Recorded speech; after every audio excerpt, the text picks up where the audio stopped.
Changes. Welcome to Life of a Dad. Fuck my life. I noticed a while ago these are kind of rotting, and I've been looking at some used new doors on the face base. This is insulated, but today the biggest problem was something I didn't expect at all. Got some salt water. So I went to raise it and it only went up a little bit, and yeah. That's not supposed to be disconnected. I don't even know how that happens. That's supposed to be hardened steel. So what I noticed is, went to raise the old garage door and it wouldn't go up all the way. It went about 1.5 feet. So then I disconnected it thinking I'd kind of roll it and maybe that was hitting the door. I don't know. But the door was only going 1 foot or 2 and it wasn't even getting close to that before then. But so I gotta give it a little push here. This thing weighs a lot more than I thought it would. Of course, normally it's balanced with the spring. So yeah, gotta get that fixed. That should be fun. Maybe it's time to replace the door. The grass I planted last fall seems to be coming up. Wasn't coming much in the fall, but this is kind of ironic because I was going to reseed it. I guess I'll let it grow a little more and plop some more dirt down and some seed. I don't want to really mess up what's already growing. That start there, I started in the middle of the summer and then walked all over it. But over there, I did the end of fall. It just wasn't growing. Fine, folks. That's a big one too. It's got to be at least 2 feet. Oh, there's 2 of them. Holy shit. We got a snake infestation. Yeah. Snake infestation. Dealing with this spring for the garage door, so we're gonna burn all this. We got all this wood here. There's wood here. It's all gonna go up today, and obviously that log. So I got to get the chainsaw out and kind of cut that a little bit smaller chunks. I did drag a hose out. Keep it next to the propane and the fuel source. But it hasn't rained in at least 12 hours, so. I got stuff over here. There's a toilet seat. That should burn. Plenty of wood here. Just want to be done with it. I think I want to plant a tree here. I've ordered a tree from one of the Geauga County tree sale thing. But it should be about 4 feet high, like a bucket, 5-gallon bucket size. So, got to get rid of this. I'm trying to get a big enough fire that just the log kind of... so I'm going to let this burn for a little bit. I've also been trying to clear like the leaves and stuff and little branches, trying to make a concentrated fire. Then as that starts going, I'll just start taking all that and dump it there. There's another pile over there, though that's mostly just dust now. Been picking up a lot of stray things from over there and here. If it's dry, it'll burn. There's a railroad tie in there. There's another one there I knew about, but I didn't know about that one. I gotta put some more stuff on there. A lot of this is just bark and wet leaves, which doesn't burn. The next stage, I started cutting up the wood, and for that big log that was here, that from there, it seems to be burning a little better. Using more air from the blower than diesel, but I'm almost out of diesel. But a lot of that smoke you see is actually steam. It's coming out from all the wood because it's saturated. So it's getting there. This should be gone by morning. Should be nice. I don't know what I want to do with it, but if you may recall, last year there was firewood stacked up 4 feet high.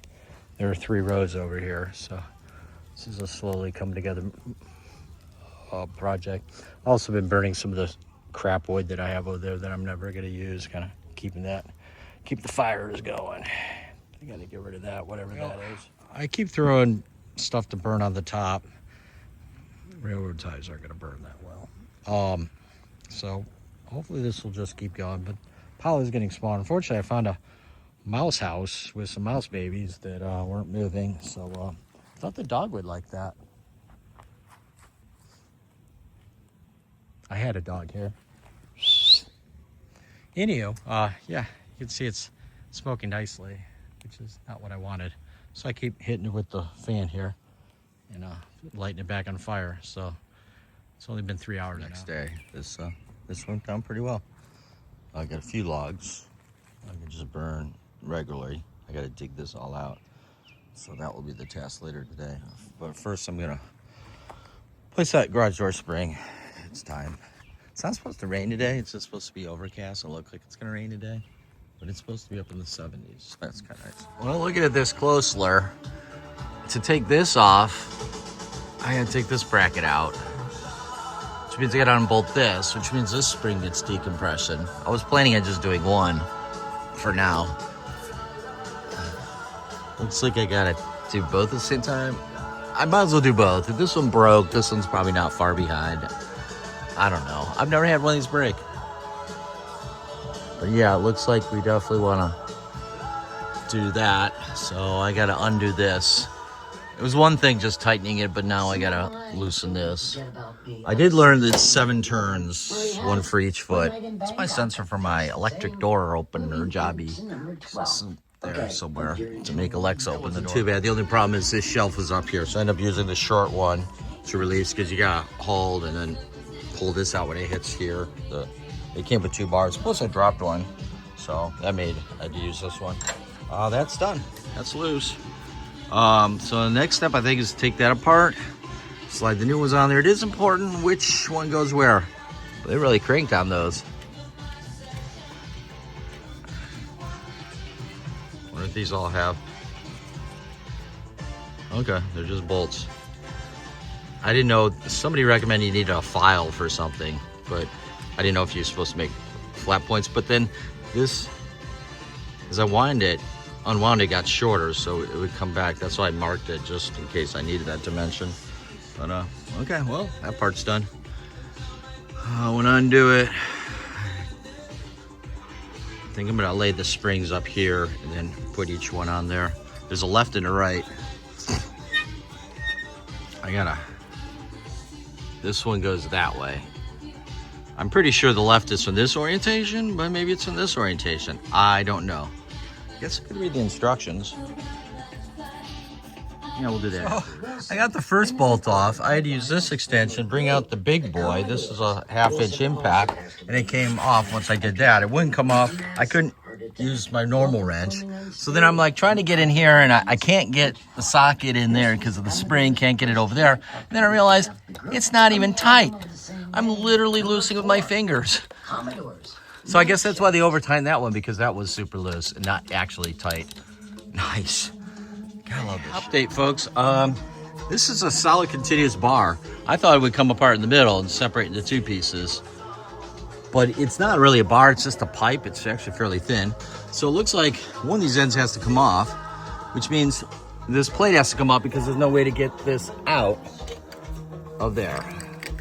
So yeah, we're gonna be a little more surgery. I think I'm gonna take that side off. I don't know why. I probably have just good access over here if I replace all this, but I already slid everything down there. That's why. We'll definitely be marking this so we know where to put these back.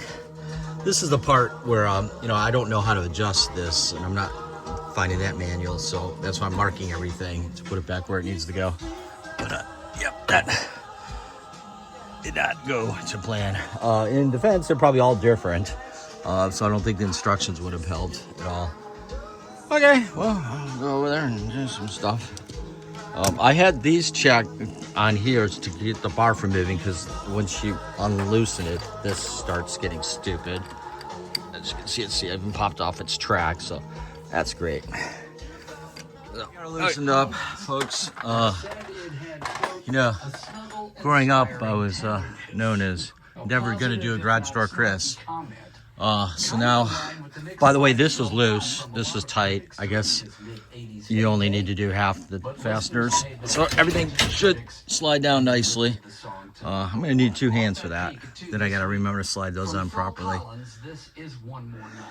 Gotta double check this. This is red, that is not red. That is red, that is not red. It should be black, it is black, so you gotta slide that one on first. Then this coupler in the middle, then that. We got it. Going great. I didn't realize that when you loosen this takes the whole bracket off. Now this whole thing wobbles, which is cool. And then when I was pulling this spring across, this is where the left one bolts, and it made a little burr, so this stopped moving, so I had to get a hammer out. While doing that, I pulled the whole thing out of there. So I guess the first step will be slide everything in and then go over there, pop that back in. So yeah, it's probably why you need to file that off. The other side slid off fine because it's a big hollow end. It's like 2 inches diameter, which obviously fits that inch rod. So that's good. Maybe it's a 2-person job. We got her back together. I gotta find a bolt for that. There's supposed to be 2 enhanced. There's only 1 because I lost it. Well, I didn't lose it. I just misappropriated it somewhere here. That happened when this flew off. Springs are in. They're not tight. I am a little annoyed that there's 1 plastic spacer, and I would have thought there'd been 2 because it holds this in place, but then this is bolted together, so it probably doesn't matter. But the spacer definitely wasn't there. That was the failed spring, but I don't think that has anything to do with it. I've tightened up my drums for the cables and backed it off there, backed it off there. So I just need to do this. I need to measure this. I think this is a 7-foot opening. This needs to go 7 revolutions, assuming a quarter at a time. I'm gonna have to count. And yeah, it looks like the spring location's from the outside, not the inside. That's saying left, this saying right. But I double checked twice. Although there's white paint on both, it's got red over here. We are gonna look at the document just to make sure. Pretty sure it went. Yeah, we have to figure this out. If I'm tightening, loosening, I don't want to go that way. I want to go this way, but then it went out. I don't know which way to go, so that's kind of important. It's tight. I can lift it with 1 arm now, but it's not holding the door. So I think I'm going to go 1 more turn here, 1 more turn here. This is usually when people hurt themselves, you know, optimizing it. But oh, half turn. The rift that wouldn't go away. Yeah, because it from the LP. should somewhat stand there. Plus, I've been abusing this because I think this has been broken for longer than I think. And I think just when the weather got warmer, the motor got hotter quicker. So we're gonna do a check here. What we're checking for is rust. Oh, no, that one's looking pretty clean. So it hasn't had time to rust. This brake, of course, won't have any paint on it. So, okay, either way, it's better for the door if it actually has less weight tension on it. I don't know the term. Those are handy. Definitely need these, and I need this 1/4 inch, which that is not. Or is it? Help me understand. That is 7/16. Maybe it's in my pocket. She doesn't hold herself down there, but she holds herself in the middle. When I cranked it a half, it really, you could feel it was binding, meaning it was at its maximum tension turning capability. So I don't want to, end up with that. But I think that said, I gotta find that 1 bolt. Move some things around here, though. I fear it's in that area. If not, we'll just go find another carriage bolt. I don't know what happened here, but I'm gonna try and bang that out. And then I think I just need to reform this, get some new sheet metal. Same thing here and here. I think if I just, see, this doesn't probably doing a lot here. This comes, see how that moves. That one looks relatively okay. Yeah, it's all salt water. I start driving all the time to work. That should help that out. What's in there? Oh, that looks nasty. Okay, anyhow, we'll deal with that and we'll be done. New estate sale. I want to go for a drive. They're gonna close in a few minutes. Big house. A little fancy. It's pretty big. Yeah. I like the Swan. Some bathroom, isn't it? Yeah. Nicer than mine. Holy crap. Horses. Got a fireplace. Full window seats. A little bit of glassware. I like the hobnob. I do like those. $2,000's a little much for me. These are gaudy. Those little flutes. Huh. Enhance. Carry it upside down. Those are nice. Well, that's not bad. 75. Just your standard fireplace with an Italian fresco built into it.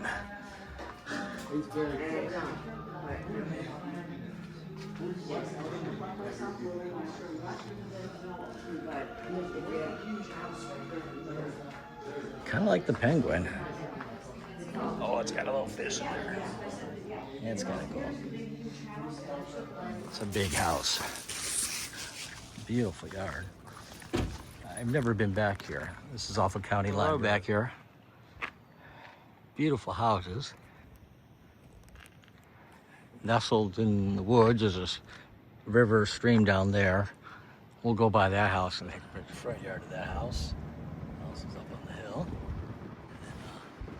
Got the river over there. I think it's a tributary of the Chagrin River. And you got this bad boy. This house. It's not what I was thinking of. Fairly fancy. I think it's up here.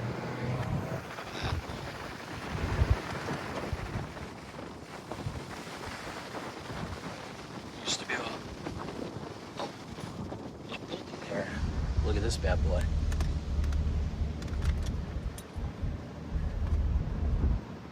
Yeah. And then you got that little natural sound break over there. Yeah, it wouldn't be bad living down here. This is Hunting Valley. I'm pretty kind of shut down. Well, it's a long story. Anyhow, I bought this planer off of them. It's a heel coil planer, meaning each one of the little square bits that go around in a spiral cut killer, and as opposed to one big blade. There's several advantages. One is if one of them gets nicked, you just rotate it because you got four sides and you can replace it easily. Very easily. And the other advantage is it's quieter as opposed to a linear blade where there's three and just chop, chop, chop, chop, chop. Also gives a better cut. It's a DeWalt. I have a rigid. I could have spent $400 converting it, but I'd also had the labor and buying the part. Actually, probably $500 now. He sold that to me for $300 with two other items, which one I will use, one I could use as well. So this big Mambo Jambo, by the way, that's 1 foot, so it's a big ass vise. It's well used. I got to mount it. I gave me the bolts of that, and then a really nice rigid metal chop saw, which is much better than the Harbor Freight one I have here. Same size blade, and he gave me an extra blade. This one's a lot nicer, and it's all there. I'm missing pieces on mine, which I've been using, so that's a welcome addition. The vise is going to be interesting. I'm going to have to mount it here, but I'm going to have to unmount this one. This one did not come with this. This is a nice, handy, big ass vise. I may mount that downstairs. I don't know. We're going to see how that other one works, and maybe I'll mount it over here. My table's metal, so I got to make some holes. But yeah, that's been thinking about doing that rigid upgrade to helicoil for quite a while, so that was an unexpected surprise.